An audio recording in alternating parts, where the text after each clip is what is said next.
How impressed are you with this 6-game winning streak that the Kings have been on lately? I'm severely impressed. I mean, the fact that they've mustered up more than 2 or 3 wins consecutively is impressive to me. Kyle said it. It's been a dumpster fire, what we always call the Siberia of the NBA, when you send players' careers to die. Um, I mean, the teams that they've beaten that win streak, let's just go over it. First over was the Cavaliers, one of the best teams in the Eastern Conference. Not an easy win. The LA Lakers, as bad as they are, as bad as they've been playing better lately with Russell coming off the bench. LeBron James, I believe, was not injured at that point. So he very well could have been in part of that game, but that's besides the point. The Warriors, a struggling but good team. You beat the Nets by 30 some odd points, which was hysterical. So that was a blowout. Then you play the Spurs, that was a blowout, and then the Pistons, that was a blowout. But within the first 4 games, you have competitive teams based off of just personnel. Again, Cavs, Lakers, Warriors, Nets. With just the teams I just mentioned, you have Donovan Mitchell, Darius Garland, you have Anthony Davis, and you have Russell Westbrook. You have Klay Thompson, Draymond Green, and Steph Curry, and then you have KD because Kyrie wasn't available, Ben Simmons, and blah blah blah blah blah. Right? They're not beating scrubs. They're not beating bad players. They're not beating bad teams, and it's led by De'Aaron Fox. He hasn't averaged 20. He's only averaged 25 points twice in his career. The first time was 2 years ago, and then this season, De'Aaron Fox is averaging 25, 5, and 6 on 56% shooting from the field and 38% from the 3-point line, averaging a steal per game. And then you have Domantas Sabonis, the person that they had acquired from the Pacers last year. He's averaging 17 and a half points on 59% shooting, 11 rebounds per game, and 6 assists, averaging almost a steal a game and half a block. He's not shooting the greatest from three, but he doesn't need to be a shooter. He's a stretch 4 or 5 that can hit the three. But the point is, the two of them together are playing well. They're playing competitive. They haven't had a bad loss. If I'm looking at this correctly, the only bad loss they had was against the Grizzlies back at the beginning of the season, which was their 4th game, where they lost 125 to 110. Every other loss has been competitive in terms of within a few possessions.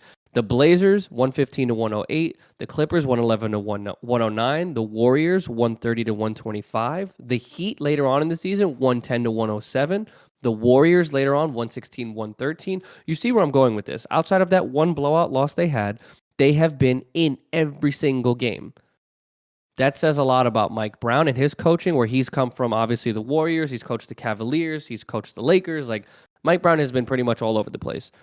And he has instilled a good mentality in this young group of guys. And I use the word young lightly because they still have Harrison Barnes and a couple of other veterans on this team. But, dude, the Kings are legit right now. I know it's early. I know that everybody always says slow down. It's only November, blah, blah, blah. But you have to put some respect on a team like this. They're written off every year before the year starts. Oh, the Kings are whack.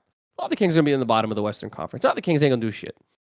They may flirt with a play-in tournament thing if they happen to get hot at the end of the year. But again, for the most part, they've been 100% irrelevant. They haven't made the playoffs longer than the rookies that are in the NBA have been alive.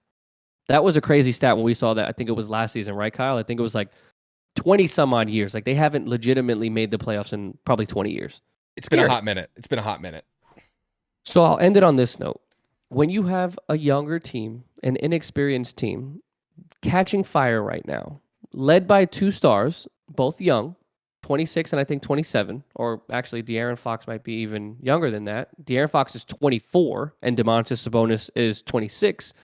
This is where you start to get fearful. Oh shit, they're confident. Oh shit, they're winning. Oh shit, they're playing good. Like, you know what I'm saying? You start to panic a little bit. So I will say, again, with it being the beginning of the year, there's a lot of room to mess up, but they're playing good basketball. They need to be given their flowers. Kevin, like when it comes to what I've seen so far with them is they are a great offensive team so far. And really the game that kind of stood out to me was the fact that they put up 153 points against the Nets. Granted, the Nets don't have a good defense. I fully understand that. But the fact that they scored 80 points and a half is insane. You know, typically we would see that from a Golden State or maybe the Houston Rockets a couple years ago when they had James Harden and Chris Paul. Like those really high prolific offenses, maybe they were capable of doing that. I didn't expect the Kings to be able to do something like that. So I got to give these guys a lot of respect for being able to just consistently put up 110, 115, 120 points consistently. And they've got the shooters to be able to do it. When I look at them, their core is pretty much surrounded by De'Aaron Fox, like you said. Kevin Huerter has been very solid for them this year. He's been able to knock down some pretty solid 3-point shots, and he's kind of carrying that over from Atlanta. So it was a good pickup by them. Domantas Sabonis playing down low. He's been an absolute beast.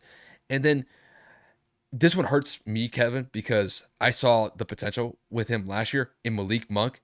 Malik Monk was solid for the Lakers last year. And it's unfortunate that the Lakers weren't able to retain him because I knew what he was capable of. He's really athletic and could really provide a spark for them. And that's exactly what he's doing with the Sacramento Kings here. And I think he's been phenomenal so far. And then, you got some of the veteran presence here with Harrison Barnes. By and large, they have a pretty good, what I would consider 5 to 7 man rotation. But they've actually been pretty solid this year. They're off to a 9-6 starts. They're in the middle of a 6-game winning streak. And even though that is November, you kind of have to take that with a grain of salt just because we still have December through April to contend with. And there's plenty of time for the Kings to kind of fall back into their typical ways. But I've been extremely impressed with their efficiency from the field. On some of these wins, they're shooting consistently around 50%, and in some cases even higher than 50% from the field. So if they're able just to maintain that for the foreseeable future, I'm going to have to reassess how this season's going to play out for them. Because, Kev, like you said, pretty much by the end of December, when it came to the Kings, they were usually at the bottom of the barrel in the Western Conference, and to a larger extent, the NBA, just because nobody really cared about them. I think ESPN actually did a poll not too long ago where they were essentially saying that the Kings had one of the worst fan bases or had one of the worst franchises throughout all of professional sports in North America, simply just because they don't really have anything to root for as far as the fans are concerned. And the Kings have been putting out an inferior product out in the court for as long as I've been alive. If you're taking away what they did in the early 2000s when they had Chris Webber and Vlade Divac. I mean, that was over 20 years ago. There are kids that are watching the NBA now who never even knew about that run just simply because they weren't around to see it. So hopefully that they're able to continue this success. This year, it's actually been kind of different in the Western Conference. Golden State's off to kind of a slow start. You've got teams like the Trailblazers who are off to a really good start. Utah looked like a team that was in an absolute rebuild after they lost Donovan Mitchell and Rudy Gobert. They're one of the top teams in the Western Conference. And then you got the Kings, who are off to a 9-6 start when nobody expected that. So, Kev, like you said, I got to give them respect for being in this position. They still got a long way to go, and there's plenty of chances for them to either improve their situation or make things worse. So we'll kind of just have to monitor it from here. But overall, I'm impressed with them so far. 15 games in, 9-6. I can't complain about that. They're good in my book right now.